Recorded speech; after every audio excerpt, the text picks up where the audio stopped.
Hello, I'm Dan Fell, Chief Exec of Doncaster Chamber, and it's my pleasure to introduce this episode of the Knowledge and Skills Cast. Delivered by the South Yorkshire Chambers of Commerce, this podcast is a continuation of much of the thinking, research and insight that went into the production of our local skills improvement plan. Like that groundbreaking document, we'll be looking at what needs to be done to help our region maximise its potential when it comes to workforce and talent, while also helping you get to grips with the big changes that are happening in relation to skills across Doncaster, Sheffield, Barnsley and Rotherham.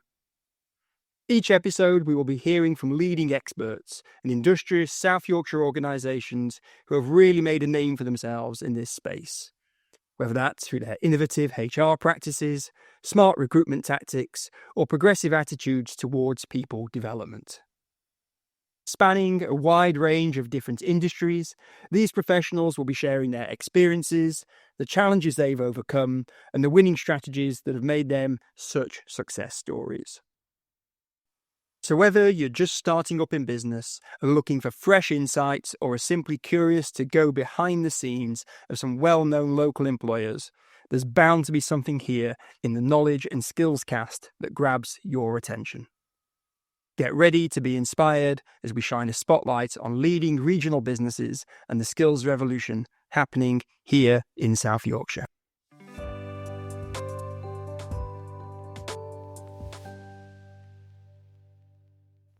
Welcome to our third Knowledge and Skills Cast. I'm Nikki Jones from the University of Sheffield's AMRC Training Centre, and today we'll be focusing on digital and creative industries. I am thrilled to be joined by two wonderful and very experienced individuals from the sector. Joada Allen, Managing Director of Visualised It, and Alex Hill, Sales Director for SEO Works. Welcome both. I'm so grateful that you're giving us your time today. So I'm going to ask you, first of all, to introduce your business, what it does, and your own role within it. So I'll come to Joada first. So I'm Joada Allen. I run Visualised It, which is a video production company. We do a lot of content creation, so video, photography, websites, etc. But our company, I set it up 11 years ago as a production company that offers alternate provision to children in school that are struggling often with behaviour for all different reasons. So we work with young people that are not in school, and they come to us one day a week to do a digital media qualification and work on personal development. So it's a production company and it's an alternative provision. Okay, well, same to you then, Alex. Thank you. Good afternoon. I'm Alex Hill. I'm Sales Director at the SEO Works. So we're a Sheffield-based digital search marketing agency. So our kind of core product offering, if you like, is SEO, search engine optimization. We do Google AdWord management across the various channels there. We do paid social advertising, website design and build, and digital PR. So they're kind of the five main core areas. We've been going for about 15 years in total. I've been with the business for 11 of those. My day-to-day is more on the sales side, so the sales, new business and solutions side as well, and putting together the right strategies for pitching to new businesses. We're a company of about 90 or so people now, but again, when I joined 11 years ago, it was 7, I think. So it had that real startup vibe, which was great. And we work with businesses large and small throughout the country, a little bit abroad, a little bit in America and whatnot as well. That's us in a nutshell. I was doing some research on you both, and it was just amazing the work that you do. I was just kind of blown away. But it was so diverse, I couldn't believe there's such a broad range of organisations and the things you do, from the very creative to the kind of hard use of data. And I hadn't I was really surprised at the big variety of work you do in there, the kind of whole kind of gambit of it all, really. It's just amazing. So I want to really focus on people and skills to start with then. So Joada, if you could describe how your business approaches people development and training, and what makes you stand out from the crowd in this area, do you think? I would say most of our team have been grown by Visualised It. So our latest member of staff is only 16, so he was coming on it. We always offer a lot of work placements, a lot of work experience. And we work closely with Barnsley College to make sure that there's a pathway for their media students, etc. So this young man was just brilliant. He was the only one out of a group of 6 that originally said they wanted to come, and he was the one who turned up every week without rubbish excuses, and he just worked really hard. He asked lots of questions. They all needed nurturing. He had less skills, technical skills, than some of them, but technical skills I can teach. I can't teach attitude and personality and perseverance. I can't teach that. And I would say a lot of that comes from really good parenting. So I would say most of our team has probably entered Visualised It nowhere near the top of their game, but we nurture them into becoming whatever it is that they want to be. And if that means that they move roles, they move roles. But when I was opening our team, I mean, quite a diverse kind of background, isn't it? From photography to kind of, very different skill sets as well. So that was quite interesting as well. And we actually make our lives harder. It doesn't help me financially. It doesn't help me with productivity either, because it would be much easier to bring in people that were completely polished. But it's just not who we are, and that's completely my fault. There's things that I want out of life. There's things like on a personal level, I get much more enjoyment and satisfaction out of being that type of company. When you put the effort into individuals and you give them that support, you get people who have the same values as you and are wedded to the organisation in the main. I mean, some sort of doesn't, but that's what you're investing in, isn't it? Not necessarily the full polished person who just comes, does the job and maybe just leaves afterwards. Or so it's a values investment as well. And some people forget that the value of something is not always the value of it now. The same when we get a client and somebody will say, oh, it's not going to be a great job, that. And I have to say, but remember the lifetime value of this client. And I feel like that with staff. It's a bigger investment now, but the lifetime value, the chances are that member of staff is going to stay with us and they're going to fully understand who we are, why we are the way we are, and they're going to treat our clients in the way that we treat each other. Definitely why I went into education. I want to see people develop. I wanted to see them. I know that education played a massive part for me. And if it wasn't for education, I'm not sure whether I'd have stayed on the right paths. And I was come from a very working class environment, not always the best environment either. And it was education and those people that valued me and showed me my worth and developed me and supported me. And I think that's what I love about education and my job. So thank you. Same to you then, Alex. So if you can answer the same question. So approaches to people development and training, and what makes you stand out?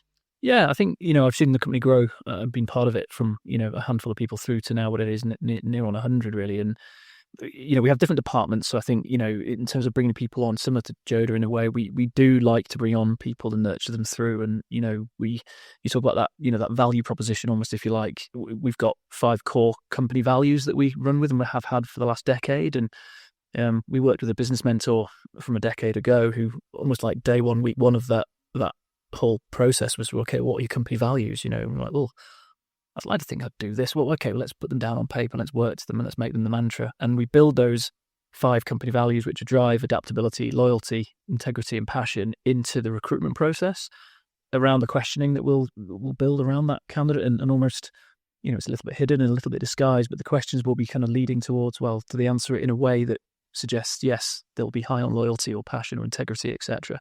And that kind of helps build a bit of a candidate database. But then we don't, again, usually like to bring people in that are too polished. We do, all of our heads of department, for example, and the senior leaders at the business have all come up through the ranks. None of them have come in and slotted in, okay, other than our now CEO who came in as an MD sort of 8 years ago. He came in as an MD and was very polished because we needed that, and we needed that leader to come in and have that experience. So that's potentially the only example where we haven't done it. But bringing people through, we have a big we have a big apprenticeship program, if you like. We can bring on up to sort of 10 a year, and they don't all work, but again, like you see that kind of rough diamond in a number of them, and it's great to see them come through. And some of our apprentices, my number 2, for example, at our business, it was an apprentice, and he's doing amazing things for us. So we do like to sort of promote from within, but that has to link to, well, a couple of things really, that there isn't a degree or really a qualification in digital marketing or SEO. The nearest one is probably web development or web design, but that's probably the smallest team that we have within our company. For now, about 7 or 8 years, I've been going into Sheffield Hallam, and do a guest lecture spot on the very basics around SEO, and that generally is done for the undergraduates within sort of generalist marketing degree, and sometimes postgraduate marketing masters as well. And it goes on really well, but it is the real basics, and it has become slowly but surely a part of their curriculum, a part of module or whatever you call it. And it goes on really well. I really love doing it, but it is a real kind of ground zero. You've got an hour to talk about SEO, for example, which you could be there for a month. So it does kind of prick the ears, and it does get that buy-in.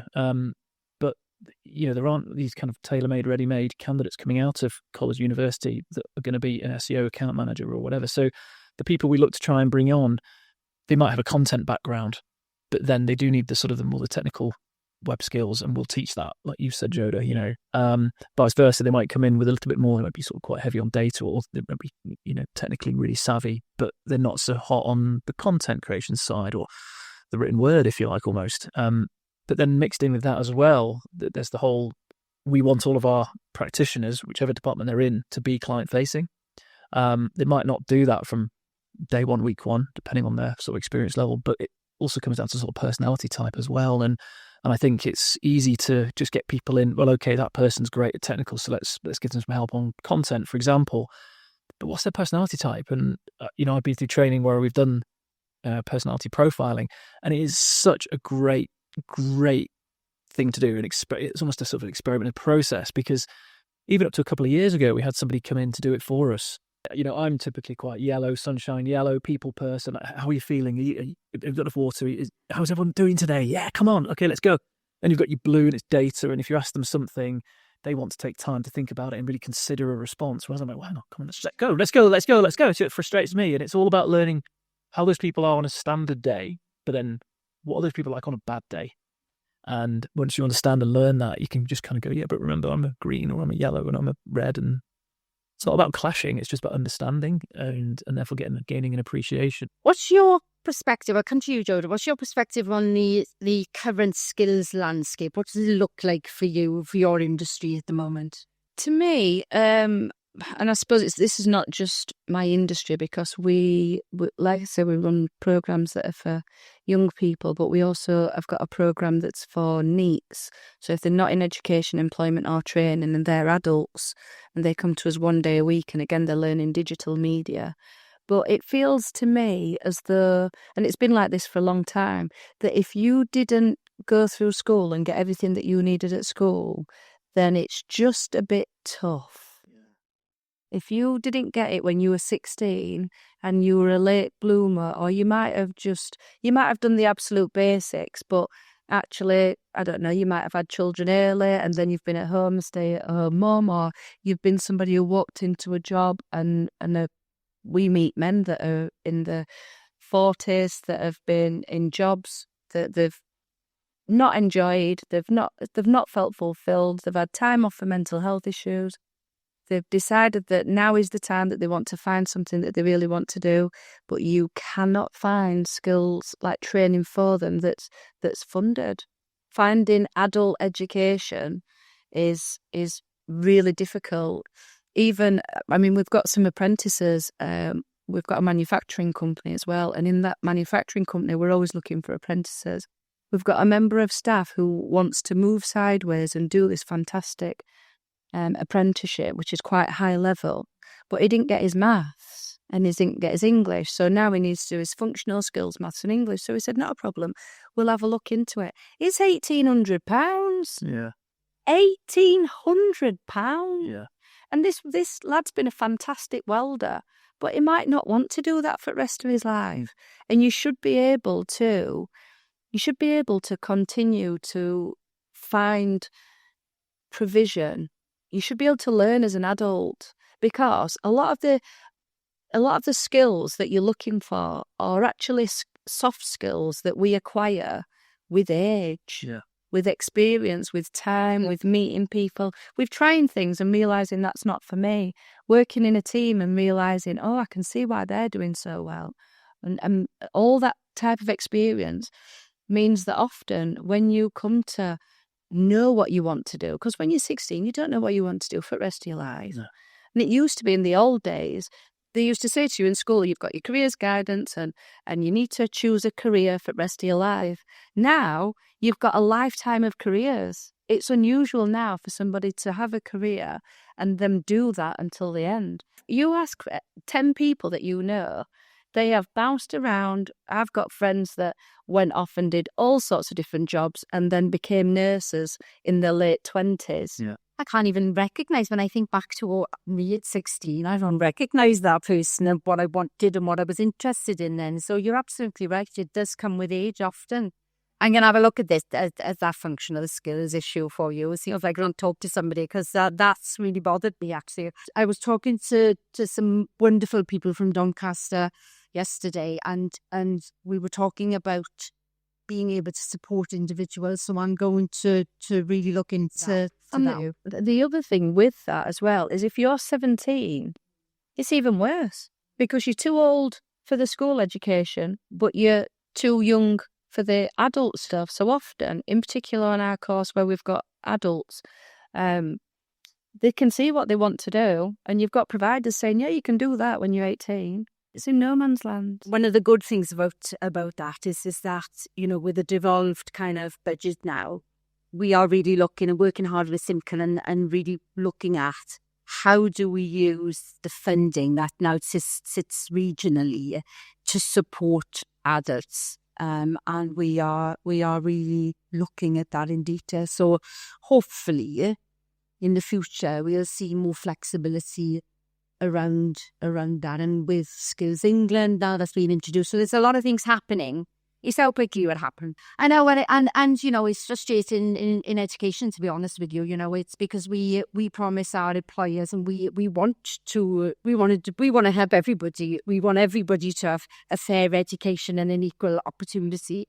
So it really kind of, you know, really upsets us when we can't. But so I get it. I mean, I have to stay positive, right? Because education's my game, and I love being in education. There's so many wonderful things. And, you know, I was reading yesterday about kind of looking at those lower level apprenticeships now and things like that. So I have to hope that, and I have to be part of a system that pushes forward and keeps going at it for every single individual. And I know from my own personal experiences, I educated myself. You know, I did my O-levels, but I educated myself after as a part-time student when I'd grown up. And I realised how important education was. I did not do it before I was 16. I was an adult learner all the way, and I was still studying. I'm 57 now, and I was still studying right up until, well, I still study now. But I did a master's in my late 40s, and you know, so that's when I decided what I wanted to do with my life. So I get it. But I'm gonna pick that up and have a look at that. You've given me a problem. So over to you, Alex. Yeah, it's a tough one. I think I've got to sort of, you know, appreciate really the sector I'm in. There just aren't ready-made, tailor-made people coming out of education that sort of slot in and fit the bill. And okay, I know that's not just the case with our industry, but we've just realised, we've had to drive in-house training. You know, we'll get people with certain levels of experience or skill, but it's appetite. You know, we talked about that earlier. It's attitude and appetite, and we have we've sacrificed fee-earning hours, if you like, to build up a team within who are still, you know, client-facing account managers, if you like, and fee earners. But there's time taken out of their week and monthly schedule to drive and deliver, and create training for, you know, the lesser experienced people coming through. And you know, we recognise that, and I think, again, you know, the industry we're in, if we were to recruit somebody else, you know, from another agency, let's say, you know, they're going to come in and do things slightly differently as well. So again, we feel we've got a pretty good recipe for how we want to deliver work, you know, and we've got to drive, we've got to create and drive a sort of a training platform to enable that really. But in terms of, people coming out, it is hard. I think we don't do a huge amount with the universities. We've tried, and it's not been easy. We've done, I think, better with apprentices. The odd grad that's come through, but generally speaking, it'll be our kind of hotspot is people that have worked for maybe 1 or 2 years. They've got that sort of, they're used to the 9 to 5 now, and they're wanting to go and work for either, a bigger, better agency like us, or, just something with a bit more of a future. And again, built into that, when we do bring people on, we've got a very clear pathway for them. Let's say if they are coming in as a sort of a lower experienced account manager, rather than sort of 3-4 years to the next potential possible promotion, we built smaller ones within there, so almost like incremental things to look forward to, milestones that will deliver, a pay rise, a slightly better job title, a bit more accountability, etc. So that's worked well. But again, that's we've designed and done that. So I think we're sort of really feeling like we have to sort of take care of the majority of it, really.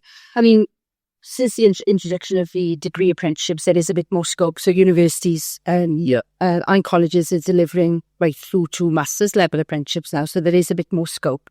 Also, the South Yorkshire colleges and the both universities are now part of an Institute of Technology. So there is focus now on that kind of level 4-5 element, particularly STEM subjects, which runs right through digital, creative, and manufacturing and construction, that kind of modern methods of construction. So this is where really employers can get involved in shaping the curriculum. And I think that's kind of something that we can explore further as a group of employers and providers in the region.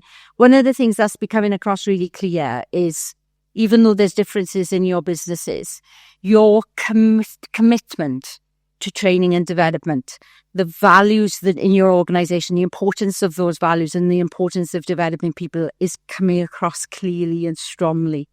That must take a lot of time and effort from you guys. So, Joada, I mean, you talked a little bit earlier about the programs that you're running for. You do a NEETs program, and then you're working with schools as well. So, do you want to tell me a little bit about that? Yeah, there is a lot of time and investment in it. I suppose the staff that we have that deliver on those programs and make our bread and butter, which is our production, our videos and things, we often struggle with keeping abreast of the changes, because both our businesses are quite reliant on keeping up to date with what Google likes and what the latest editing software is, what the new features are and things like that. So what we do a lot of is self-teaching, where, for example, our editor will say, "Oh, Joada, we've got a new update on Premiere Pro or on Adobe After Effects. Can I get some training?" And you have a look around and you cannot find somebody to do that. They're just not knocking about. This is not something that you can just knock on door at Chamber and say, "Has anybody got a day for After Effects?" Or it's too new or whatever. Yeah, yes. So what we tend to do is say, have a day, and he will spend his day finding all the new things that it can do using YouTube videos. So as soon as a new software comes out, you'll get these YouTube videos which introduce you to Adobe's new, like the latest updates. And then he'll literally list the things that it's saying, and he will spend the day learning how to use the new tools and things. And then we'll disseminate that between us and do a very quick, "This is the new stuff, guys. So when we're making projects, this is some of the things that we can do now that we didn't used to be able to do." I taught myself, part of my degree was web design, but it was so basic. I only did it for about 6 months. I think it was like one semester was web design. But I taught myself Dreamweaver. I taught myself HTML. But again, you have to have that in your arsenal as a person. You have to be inquisitive. You have to be confident enough to feel like you can go and do that. We do a lot of making sure that people have got time to find training, that they want to do and kind of teach themselves as well. The same with our teacher. If there's any updates around behavioural techniques, around latest information and research around people that are on the autistic spectrum, or if they've got diagnosis of ADHD, dyslexia, again, finding somebody to come in and cover that whole thing is really difficult. So sometimes you just need to give somebody the okay to take a day to look what it is that's out there. And then if they require more time, they can just come to you and say, Joada, I found this. It's going to take me another 2 days. Is this something that I can do? Well, there's balancing that. Well, actually, if you say no, what's the consequence of that? And okay, yeah, you're gaining that 2 days, but actually, the cost of what? The content that's delivered is great as far as your basic stuff that you get in colleges and universities, but often what is in the curriculum is it takes 2 years to be okayed within an accredited qualification anyway. The changes that happen in our industry within 2 years, it's very different. By the time they've put that into a new qualification, and then it's 2 years, they're just always playing catch up. So you just have to use your common sense sometimes as well, and speak with your staff and ask them what they want, because sometimes the training that they want isn't even related to their job. Yeah, and that's okay. Yeah, that's fine, because you're investing in them as individuals. You're not just investing in the role. You know, whatever learning it is, it's a way. You know, you're kind of showing them that you value them. You're showing that you're wanting to invest, and you are. I mean, it's always developmental, isn't it? You always get a skill out of some kind of learning that you can apply in your work, even if it's not technically related. It's and you're always you're happier, I think, are you? You're more stimulated, and you just feel more valued. I think that's so important. But it is unusual to see. It is unusual that's time and effort and investment is amazing. Really is. What about you, Alex? Similar? Quite similar, actually. We client delivery work. We model their weekly hours, monthly hours. It's not just 100% capacity on client work. You know, it obviously can't be. And depending on the role and level they're at, you probably have more client-facing hours if you're sort of lower or middle tier, if you like. And then sort of team leaders get a little bit less because they need to do more with their team and do more training, etc. But yeah, part of that time modelling is to include that almost sort of extracurricular sort of in-house training, but also that wider, well, actually I'm interested in this, I think this would help me.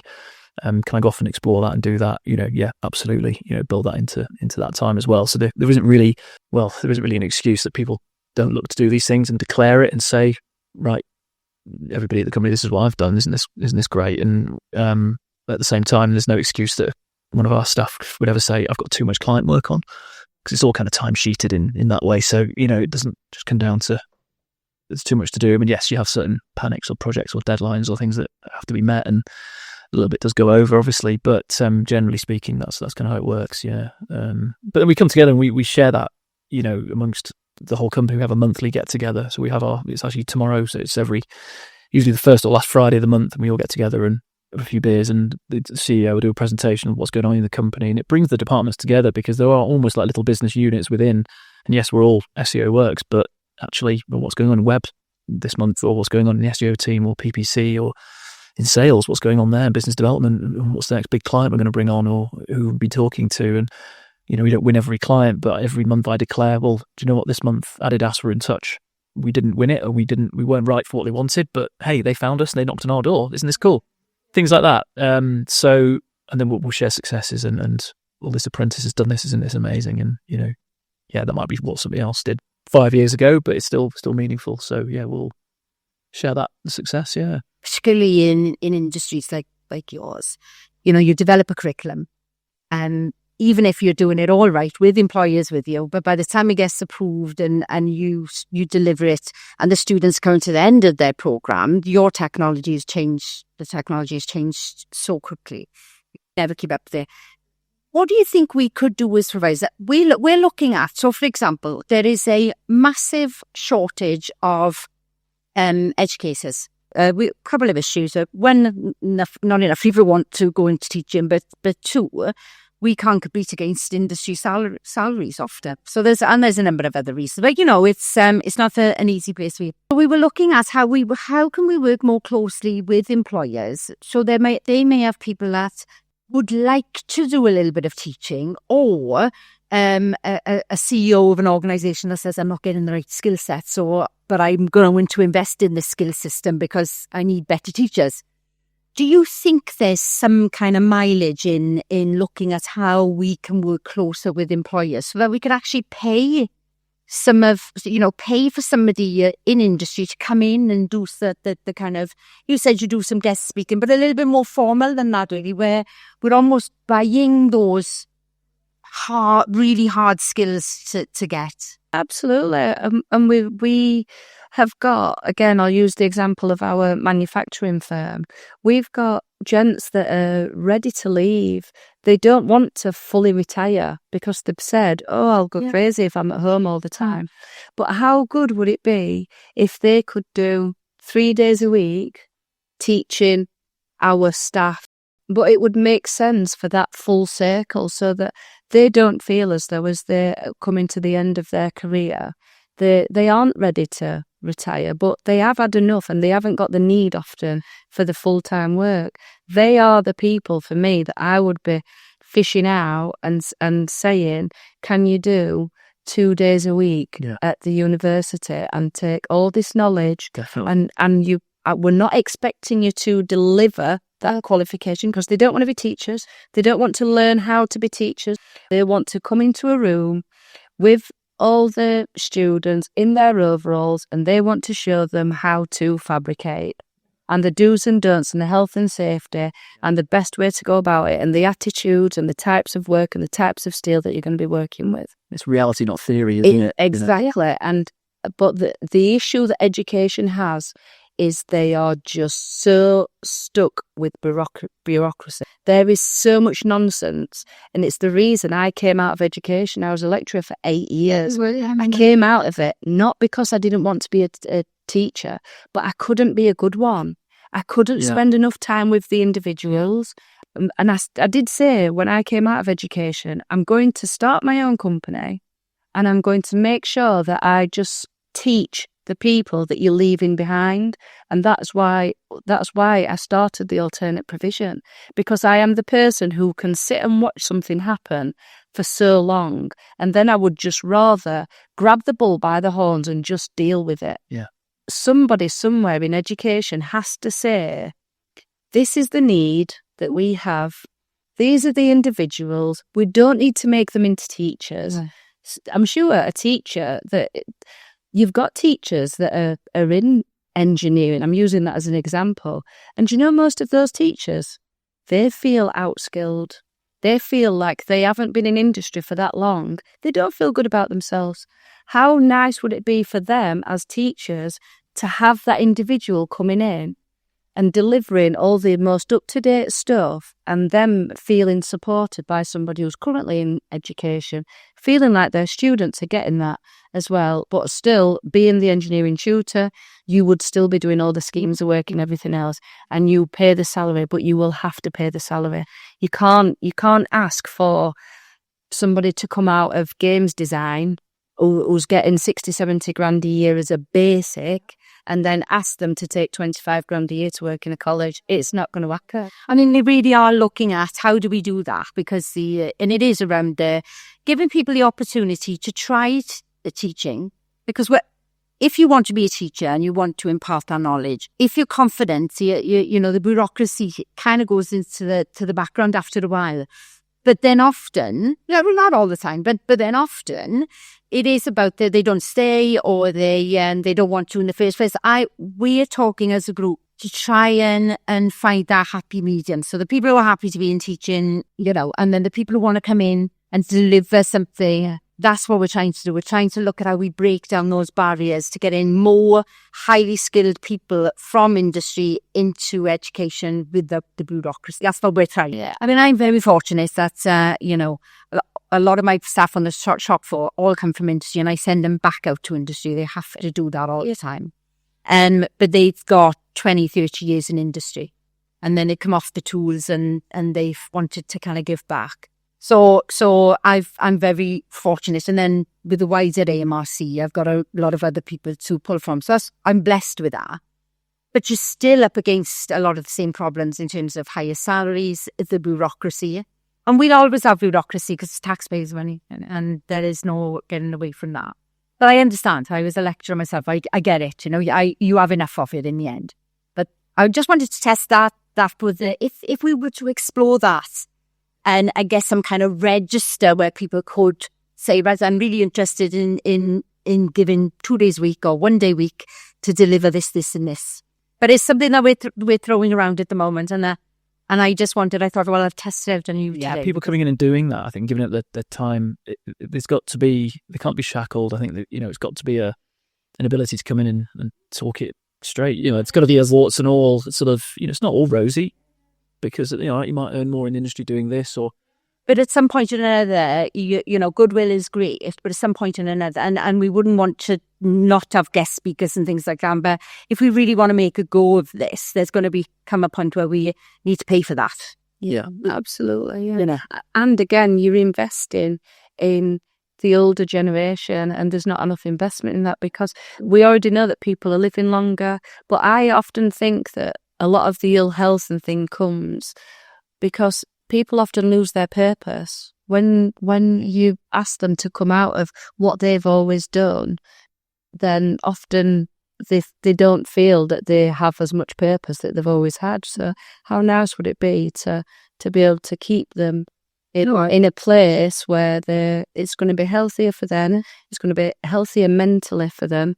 It's so much nicer for the students to work with people as well that are of an older generation often. And mentor them and have that full circle. And that's the same in education. There's got to be a point where we're able to grow our own, really, and that means that we might have to send them out to industry for a bit and to get that industrial experience. But grow your own. You're doing it as well. But then there is that investing in people who are wanting to change their careers, wanting to get off tools, wanted to take more part-time roles, but I've got so much to offer and so much to offer. So I'm glad I got a positive response from you there, because it is something that I'm going to really we want to take forward. So thank you for that. And just wanted to talk to you about the kind of key skills that you think are missing in your area, or you can see what's becoming more important. So one of the questions is around AI, and then what are the skill sets that you think we're going to need in the future in your industry? I mean, AI is broad. I think, a year ago, it was sort of the emergence of ChatGPT as a form of AI. AI has been around for forever. Not forever, obviously, but predicted text, sat-nav, it's all AI. But AI from the point of view of, in our industry, a year ago it was, oh God, is SEO dead because you can just get your content created now? Just put a question into ChatGPT and off it goes. Brilliant. It's so not the case. I mean, we did some experiments of doing that as an experiment, as well as doing it by the book, human done. And the time was actually the same because, okay, yes, you could ask ChatGPT to create something and publish it, but that's not right. And the process of it doing that, you then checking it, what is it targeting the right keywords we're trying to optimize the site for, et cetera, for Google. It took about the same time doing it both ways. So we use it as we use forms of it as a sort of a tool and a help, and kind of a nudge up sometimes, I'm struggling with this question or this thing, or, this client posed this, I might use it to just point me in the right direction. But yeah, even in the last year, the emergence of different forms of AI, and you've got to sort of learn how to use it as well. So I think the mistake will be using it to fully corner cut. That's where the issues come in. Using it in, for a positive impact is got to be where it's at. And I mean, our work with clients, it's all, as I say, it's all come time sheeted really. So getting a quick win or a job done quicker by using AI doesn't just mean you sit on your backside and put your feet on the desk for another 2 hours. Then, it can make as many mistakes as it makes things quicker and easier for you. You need some common sense and logic. Exactly, because ChatGPT pulls information from the web. Well, who's to say where it's pulling it from? Yeah. And there's been plenty of examples of what information it's pulled that's been incorrect or factually not right. What about you, Joada? Is he a big factor in your It don't play that much, if I'm honest. But there's small things, like for example, in my wedding videography business, that's really helpful because you can use a platform to go through the photos before we do video and photography, and you can go through and it can take out all the photos that have got people's eyes shut. So instead of you flicking through 1,000 images, you can just flick through 500 because it's already weaned out any multiples and it's already looked at. But again, those types of softwares learn from what you do. So you have to take the time to do it, and then it realizes the ones that you don't like, and it learns, oh, they don't like the ones with eyes shut, they don't like the ones that are dark, they don't like the ones that are too bright. I don't think that it will ever take over. I think the media has a lot to. I think they're responsible for a lot in this country. I don't think it's super helpful. Like Alex has said, AI has been used forever. I think it's how you choose to use it. I'm not sure what skills. Video making is, we literally sit with a client. What is the purpose of the video? What do you want people to think, feel and do once they've watched it? Then we come up with an idea, we write a script. AI is not going to come up with an idea. No. It can write a script, but we'd spend most of his time going through it to amend it. So then we do storyboards. We walk around with cameras. We put a drone up in the air. We animate. And we edit it and we deliver it. So unless somebody's going to bring in some sort of robot and even dealing with clients, like understanding what it is that you're making and what they need is all about people. Our industry is about people. So it's not something that really plays a big part for us. It's being tarnished with the brush of other businesses that you're competing with out there using it for the wrong reasons, trying to get away with it really. And so you do get tarnished with that brush. For sure. In terms of the sort of how can we improve what keeps you awake at night worrying about, the skills system, or what's ahead of you in terms of your business needs around skills and development? I think we lack a lot of experts. So for example, I did the net zero for our manufacturing company, and I was just really lucky really. I suppose it's a bit of a postcode lottery. But Barnsley Council, the Business Village, the Chamber of Commerce, we're all talking about this funded opportunity to learn about net zero and take one of your businesses through it. So we put the manufacturing through it because I thought that's the most complex. We have a lot of importing and steel and all sorts of energy usage. And I thought that would be the most complex. So I'll use that one so that I can learn about net zero whilst doing it, and then the other companies it's going to be much easier. But you try and find somebody who actually knows what they're talking about with net zero, it's really difficult. So it's a bit of a postcode lottery, and because a lot of stuff's so new, people are still learning about it, so they're not able to stand at a lecture and they can give you the theory, but a lot of the things that we're talking about, we're all in a rush, aren't we? Now, because someone's put dates on it and there's legal requirements for your blue chips and stuff like that, there's a big rush. But often you haven't got that many experts in the field, and they will openly, like the lady did who was doing our net zero, she openly said, I'm going to give you everything that I know and every tool that I have, but this I am still learning and how we calculate things. So I'm just going to give you everything that I've got because I'm still learning. And as fast as I learn something, I will send you that knowledge as well. So I suppose it's a bit of a knowledge share. Yes, isn't it? I think a learning from the experience as well, isn't it? Because it is something that's changing as well, isn't it? Something that the measures are changing, the way we measure, all those sorts of things. So, but I guess that's sustainability, net zero, that kind of thing. Is probably a key thing that most of the businesses I speak to are thinking of. I think that, what you alluded to earlier is that the skill sets you're developing as you go along. I think better kind of working between providers and employers could ensure that we're better prepared with our curriculum because we've got a shared kind of knowledge and a transfer of knowledge between industry and education. So I think that's kind of key. But then there's those key things like net zero that, you know, if you're talking to a university, there'll be real experts in that area. But the way we are doing things and what we're measuring is still very new. And it is changing, and the government targets change. So, you know, we have to look at things differently all the time. Is it the same with you with those sorts of things? The things that keep you awake at night, or the things, the skill sets you're concerned about? Skill sets wise, I think, you know, it's that the people skills, I think there needs to be a bigger emphasis on. I think, you know, we are a people business. We talk directly to our clients, our practitioners are our account managers as well. I mean, we have a, you know, if ever there needs to be any kind of intervention, we've got a client services director that can step in and sort of help, and obviously the heads of department, etc. But yeah, I think, you know, just because somebody's extroverted, inverted commas, doesn't mean they're going to be a great client communicator or, you know, a great account manager from that, you know, the soft skills perspective. And, you know, and just, yeah, a little bit of that. And I think a bit more of an emphasis on that. Yeah. Post-16 providers, what should we be doing to better prepare people?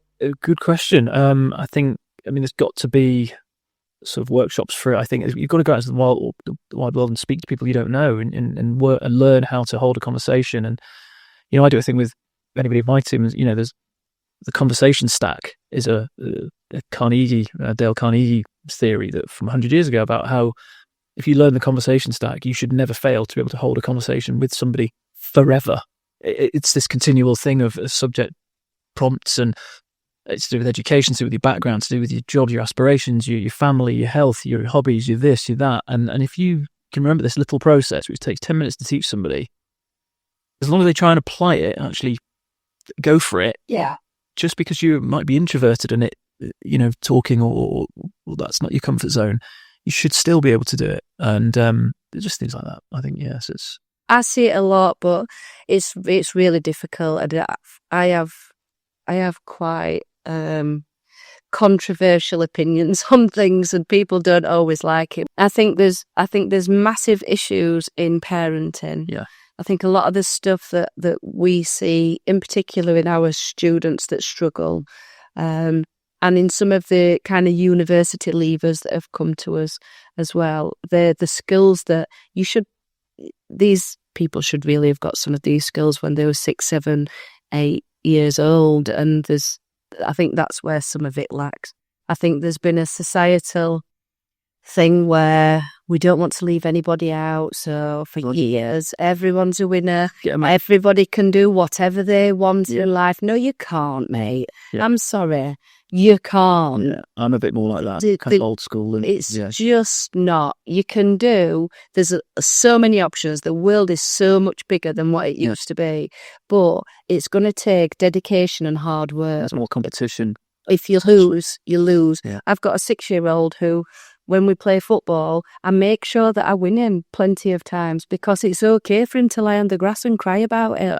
Because I say to him, it's okay to lose. Yeah. And it's good that you're crying and that you're upset, 'cause it means that you care.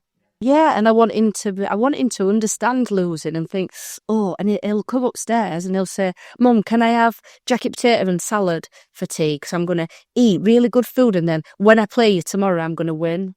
And I was doing some work, and we looked at some of our students, and the students that participated in sports. This was a number of years ago when I worked elsewhere. The people who participated in sports, so they had that competitiveness and that kind of drive.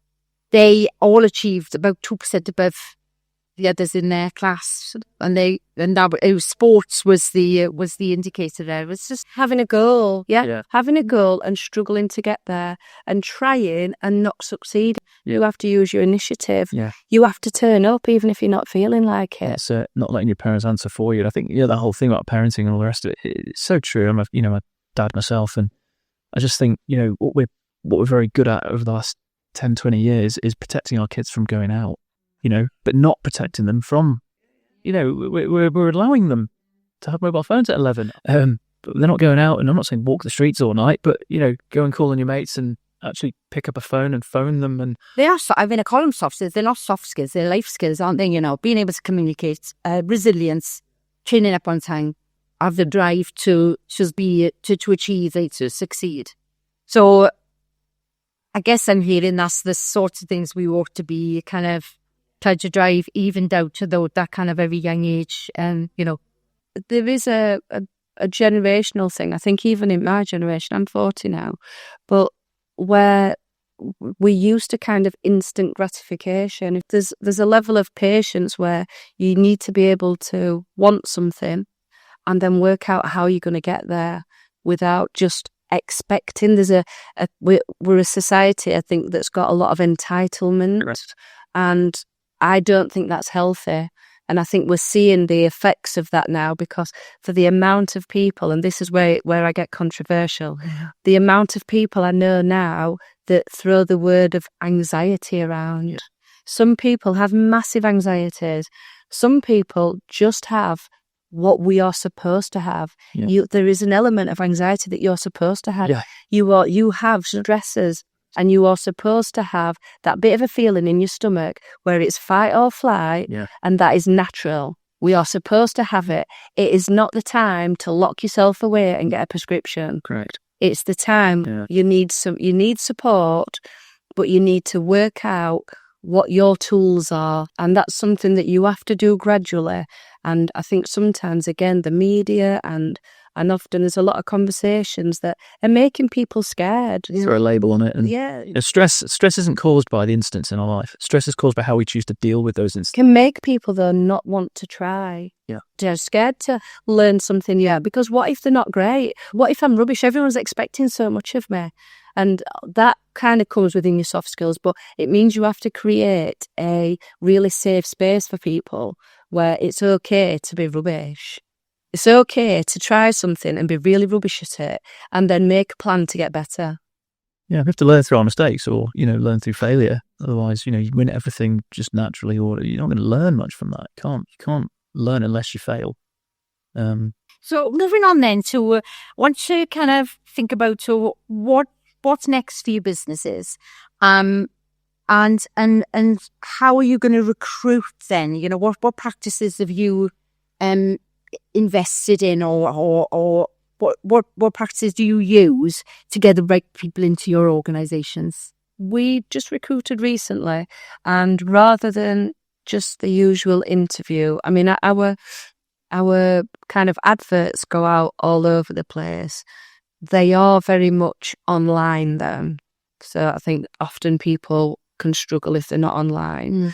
But there's a very clear job description, but there's quite a supportive statement in there that says, if you feel like you tick some of these boxes but not others, still get in touch.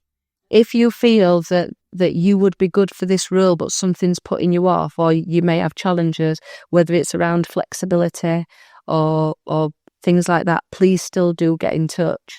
And then when they come in, we do, the latest one was for a media teacher for our alternate provision, and the interview was a class teach. Yeah. So we were there as staff, as students, and each candidate came in and delivered a session to us, and we were pains as well. And honestly, they didn't know what to do. And I did say to her, I said, don't worry, I'm literally just throwing a couple of things in there just to see what you do. And they're like, I know, but I don't know what I can do and what I can't, 'cause some of it's an interview. And I'm like, you're fine, just go with it and do what you would naturally do. Fantastic. So do you do the same? Are you using a different selection process now to that standard, come and sit down, take a seat, I'll ask you 10 questions, and then Yes, I mean, when we hit the sort of, I think it was a 60 headcount level, we hired a full-time HR manager. So we have that now, and that really helps from a recruitment perspective, because you still want your heads of department in there for that department kind of knowledge, if you like, and HR will sort of run it. And she's great, and she's really helped with just bringing in a bit more sort of process and structure to things. 5 years ago, it might have been a sort of, okay, quick interview. Yeah, you seem good, and you've answered those questions correctly. When can you start? Whereas now, there's diversity and inclusion clauses in our adverts. There's protective characteristics stuff in there. We build up a recruitment database based on HR stuff, obviously the skills, experience, any disabilities, anything protected, etc. And and kind of, as talked about earlier, the values that we have as a business, we'll try and incorporate those into the questioning. But always we want to meet people in person. And I think, initially if we get somebody that's, isn't all remote nowadays, and we work a hybrid working environment, but from the interview process, if they're not prepared to even come in, then for us, that's just not good enough, and especially if they are local as well. So yeah, we, from a point of view of kind of where we're looking to go, we want to scale the business and build. I think this year, it's a difficult year economically, etc. We'll probably stand still as a business this year, which will be the first time in maybe 5 or 6 years that's happened. That's okay. That's fine. But next year, we'd like to sort of build again and scale. I think what we do is we're quite lucky that we can sort of scale, and we have a system that works that is scalable. But ultimately, to scale, we need some of those people to stand up and be counted and be promoted and be the next leaders of those teams, or pods as we call them. But I think, we've got a pretty clear process. It works well, and we always give people tasks to do within the interview process and selection process as well, depending on the department that they're recruiting for. And that's usually either, something to go away and do technically that they have to sort of hand back in, or it's in my department, if it's, somebody in the business development team, it'll be a case of, right, here's a brand, just pitch me. What do you think they would want digital marketing wise? Pitch it, come in and pitch. Really? Yeah. And if it's a case of, I can't do that, you can't do the job then. And I'm afraid. You put in the teacher on the spot, that they're probably not going to get everything right. We get students they've got to teach to our students, and then we get feedback from the students. And then I have a group of people that they would be working alongside, and they have a bit of a stakeholder discussion. So it's not an interview part as such, but it's they have a chance to ask staff, what is it like to work here?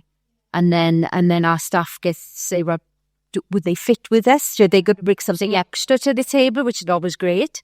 Are they going to challenge us? Are they going to... So I try to get from about 4 or 5 different places, because I think that I'm not good at interviews. So, if I had 3 of you in front of me now and I was standing up presenting, you would not see the best of me. Yeah. And I don't think you're ever really in that situation in life anyway. No. It's not realistic. It's like exams, is it? Yeah. How many times since you've done your exams has someone said to you, right, now you've got a task to do. You have to sit in that room. You can't lead. You can't speak. You can't go on a computer. You can't go on your phone. You can't use a calculator.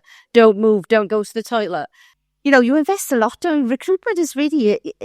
It's expensive. You want people to come and succeed. You don't take people on to fail. No, it's not. So I always wonder why people don't put the effort into getting the right people for the organisation. It just kind of, we'll tick a box, and if they tick those boxes, then they're in. Well, that's quite scary for me. But again, I think that comes from home as well. If it's, I've got this interview, it's not you're not going to roll into that job and just get it because you've gone to the interview. But I think that is often the perception. I've got this interview, great, so I'm going to get the job. Yeah, but I got an interview though, so why not? I'm 2 arms and 2 legs. Why can't I be the person to get this job? It's not quite like that. No, it's not. Yeah. Okay, so is there anything else around recruitment you kind of think that would be interesting for our listeners? Anything? I mean, you've given me kind of lots of things around recruitment there. I would just say that I think it'd be really useful if HR managers and people that are sat at the desks understand things like people, like behaviours and things that you might find in somebody on the autistic spectrum, people that have got kind of that are neurodivergent. That's the new word. Because in our NEETs programme, we have quite a few people who could absolutely do the jobs, and they really struggle because they go for interview, they don't get the jobs, and they don't get the jobs because they're a bit unusual. And they are a bit unusual. When I first meet them, sometimes instantly I know this lad's a bit unusual. I love unusual people, and part of my role is to help people come out of themselves. So I invest the time to make that person feel comfortable and tease out the knowledge, tease out the information that I want from them to see if it's there. And I think sometimes these people go for interviews, and people that are interviewing them just don't understand. They don't know as well, and they often think we would struggle to manage him. I don't know if we're equipped to deal with somebody like that. And so I think we often leave people behind that would be so valuable in the workforce because there's a lack of knowledge and understanding of people that have got additional needs. And often it's not been diagnosed. No. You just start talking to someone and they're a little bit unusual. They're not your average person that you speak to. And you just know. But I do think sometimes people think, oh, it'd be difficult to manage. Me, I think that's where it is. They're not the same as me, and therefore I don't know how I would relate to that person or whatever. Whereas, and I think there's a place for education to kind of help employers there. Absolutely, bridge that gap. We have a different conversation with people, but you're right. There's much more we could do to ensure that people are able to open their minds and realise that these individuals will have so much to offer and aren't going to be a problem to manage at all. You just have to understand those individual needs. But then, I'm unusual, and we're all got some kind of uniqueness about us. And It's that horrible word, isn't it? Well, you're on the trip. Well, I'm kind of mad as a box of frogs. So, managing being's really difficult. And, my poor boss is wonderful, actually. So, but, they've had to get to know me. But they had to get to know me. And sometimes I probably drive them crazy. But I bring a lot to the table. So now they know me and they know that about me. Then they kind of can ignore that about me and they play to my strengths there and they deal with me in a particular way. So I think that is that the same for you in terms of It is, yeah. I mean, I think, I'm one of the sort of granddads at the company in terms of age, early 40s, we take a lot of people on in their 20s, and I think, we have to recognise that that's where a lot of our key staff are going to come from, or we want them to come from, and it's a fairly young industry still. And it's a case of, having to, we are, rightly so, we're very inclusive. It's about the right person for the job, and it links heavily through to the sort of the culture we want to promote and provide. As I mentioned, we do have a hybrid working, 2 days in the office, 3 days at home if you want it, but plenty of people come in 5 days. I probably do 4 days in, 1 at home. That's a good balance for me. We're city centre based. We have to be attractive in our industry because there's a lot of agencies in our world that, are fully hybrid, fully, remote. That's not for me, and that's not something we're wanting to offer. We want people to come in and collaborate because you get so much more out of that. But we just ask our teams to be smart around, well, the days that you come in, you've all got to come in on those same days. Everyone still has their desk. It's not hot desking, but there's a big office there that in theory is 2/5 full every week, every month. That's, a lot of, it's a big bill, but we are prepared to provide that and all the little perks that sort of come with it. It's... that there's a real inclusivity around your thinking and around the kind of giving different people different opportunities throughout the interview process and giving them a chance. So if they don't meet all the spec, don't kind of let that stop you. If you think you'd be really good and you've got something to offer, bring it to the table and you're giving people that opportunity. And I think that's really good because sometimes I've taken a chance on people that I've got the skill that I need, not all the skill that I need. And gosh, they've given me back tenfold. They've just been the most amazing people that have just been fantastic, and they've grown into these fantastic people. People have other responsibilities as well. Whether you might be a caregiver, you might be a single parent, you might be looking after your mum now she's elderly. There's all sorts of different things, isn't there? So, I think people are much bigger on quality of life now as well. Yeah. So people are not. Even me, I used to work 70 hours a week, and it wasn't unusual. I had a settee in my office, and it was not unusual for me to find myself at 12 o'clock, 1 o'clock in the morning and just think, I may as well just sleep on the settee now. Yeah. And now I wouldn't dream of doing that. I don't know if COVID had something to do with it and enjoying so much time with our families and things, but I think as a nation, we really appreciate our quality of life now. So balance, isn't it? I mean, there's, I think that some people want to lock themselves away, and I'm not sure that's good for their health. They got used to hybrid and they don't want to come back to that environment. I think that's good. but where we have recognised, if we've recognised that people can work from home and they are working, they're not skiving. So I think we've really realised that. But I think you're right, we all appreciate our mental health and our well-being and time we can spend in a little bit more flexible way. Yeah.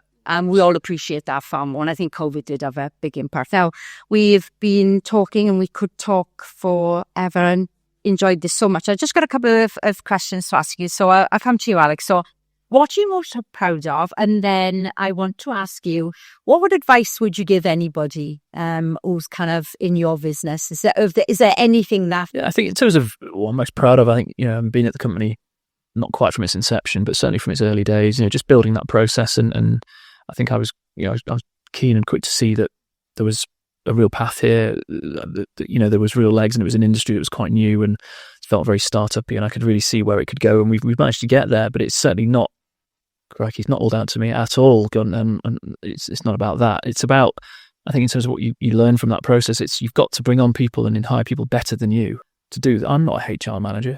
But at the early stages, you muck in and everybody does a bit of this and a bit of that and a bit of recruitment and a bit of process building. But I'm a sales guy, but you still need to, but I actually really like that. Whereas now it's sort of, we've got a dedicated HR manager who knows 1,000 times more than I do, and quite rightly so. And over to you. Good on you. But they're not looking for me to do their HR for them now and whatnot. So I think, you've got to look at bringing people on. We brought that are better than you. We brought a business mentor into the business fairly early on, who still works with us now. He's a shareholder and he's cracking, and he took us through an ILM qualification and process. And one of his big key things was, we're building process and we're having to make mistakes in order to learn and grow, was always be tough on the issue, soft on person. And I quite like that. And break it down like that. Okay, something's happened. Okay, well, did you mean to do that? No. Great. Okay, well, we learn from it, and let's be tough on the issue, though. Let's not let that happen again. But actually, you don't have to be hard on the person. I think we all work to that mantra. I'm really proud of how many people we have helped move into positive destinations, whether that's through a school when they're about to be permanently excluded and not attending, and then they've stayed with us and they've developed as individuals, whether it's the adults that we've helped move from universal credit into work, whether it's the work experience person that has come and is now a full-time editor. I get a lot of satisfaction. I'm very, very proud of our team for having a legacy where we have made a difference, because enough people can make videos. You can make as many videos as you want, but helping somebody move into a positive destination, and me being able to do the things that I've done in my life and where I've come from, I came from a really difficult start. And then the one piece of advice I would say is just be honest and be open, and don't be fearful of saying, I don't know what to do, or I don't know how to do this, or I'm a bit lost. Whether you're an MD who's just realised that actually I don't really know what to do, so I'm going to ask my team, or whether you're a young person who's saying I don't know what to do. I think if you can have open and honest conversations, particularly in business, I meet a lot of businesses, and I've always said this, which is why I love the Chamber so much. The amount of businesses and business people I've met, and every time you see them, they say, yeah, business is fantastic. Yeah, we're doing really well. 4 months later, they're gone. Yeah. Why? Yeah. Don't be too proud. Don't be too stubborn. If you're struggling with something, have the conversation. If you want something, ask for it. If you need something, tell somebody. And if you're that perfect all-rounder, you wouldn't have struggled, but you can't be. There's so few people in this entire world that are the ultimate all-rounder. Absolutely. Mark Zuckerberg isn't. Bill Gates isn't. But I think people are good. I think you've always got the people that you come across and you're like, yeah, I'm going to avoid that person. And I think in particular in South Yorkshire, we have been through a lot in South Yorkshire. There's been a lot of difficulty over the years. We've never been handed anything. We have to fight tooth and nail for everything that we want up north. Yeah. And people are very proud, but I think they're really supportive. Yeah. I think if you asked 10 people for help, I think those 10 people would all clamber to help you. So which is Do everything they possibly can. I mean, as she says with the Welsh accent, but, I come from the same kind of environment in the Rhondda Valley, same kind of background. But actually, I've been in South Yorkshire for 14 years now, and this is my home. This is our core home, and I can pick up the phone, and I have a long list of people that will do absolutely anything to try and help me. Yeah, and I just think that that's so special. Well, look, we've come to the end of this knowledge and skills cast. I can't thank you enough. I've loved speaking to you both. You're just exceptional, inspirational people. I think we could do another one. I think there's lots to say. And I just want to say thank you. It's what you've said today is so valuable, so knowledgeable. You've given us great insights into HR practices, your insights, the way you're helping people, investing in staff, investing in the way you recruit, investing in apprentices and young people who are NEETs and adults who need a second chance. Just amazing. And I think that what you've shown me today is that doesn't matter the type of business you come from, that the values within the organisation, the determination and drive to invest and taking a leap of faith to invest in people, them as people, not just as employees, is really key. And that's quite special, I think. So thank you very much. Thank you to all the listeners. I hope you've really enjoyed this session. So until next time, I'm Nikki Jones, and thanks for listening. Thank you for listening to the Knowledge and Skills Cast. We hope that, like us, you found this to be a fascinating discussion filled with useful insights and intriguing ideas about where our region is heading next when it comes to skills. As we wrap up each episode, I'd like to encourage you to also get involved with the conversation and to join us in celebrating those businesses that are innovating in our region. Whether it's by networking, engaging with their services, or simply spreading the word about the remarkable work they do, your support fuels the positive change happening in South Yorkshire. Please subscribe and share from whichever platform you're listening from today, and get involved with your local Chamber of Commerce as we strive to support skills development here in South Yorkshire.